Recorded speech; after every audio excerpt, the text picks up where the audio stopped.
नहीं, question number 9 रह गया। गद्दियों में फोम के रूप में कौन सी स्प्रिंग का प्रयोग किया जाता है?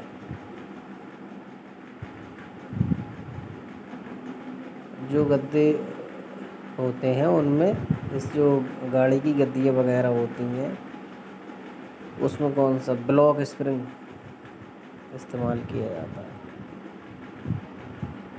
ऑप्शन नंबर सी।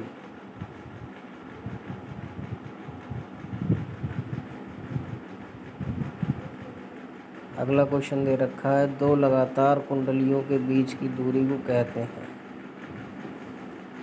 तो दो कुंडलियों के बीच की दूरी क्या कहलाती है? पिच कहलाती है।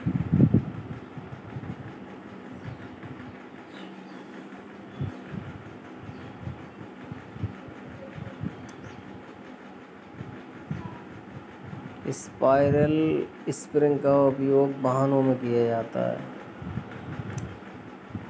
एक हेलिकल स्प्रिंग की मुक्त लंबाई है। अब ये क्वेश्चन देखिए, क्वेश्चन नंबर 12। एक हेलिकल स्प्रिंग की लंबाई है। ऑप्शन ए देखिए, स्प्रिंग की संपीडीय लंबाई से कम। अब संपीडीय लंबाई कौन सी हो गई?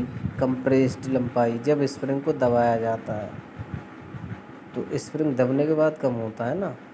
अगला क्वेश्चन दे रखा है, स्प्रिंग की संपीडीय लंबाई से अधिक। हाँ, जब फ्री होगा तो लंबाई अधिक होगी, जब दबा दिया जाएगा तो लंबाई कम हो जाएगी। ऑब्वियसली इसका ऑप्शन क्या होगा? B, number B.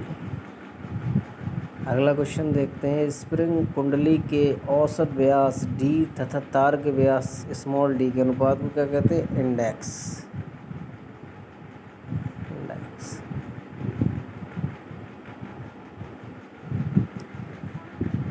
जब पत्तीदार कुंडली कैंटिलीवर धरन की भांति एक सिरे पर बद्ध हो तो उसे कहते हैं? ऑप्शन नंबर बी, चतुर्थांश दीर्घ वृत्ताकार स्प्रिंग। बी।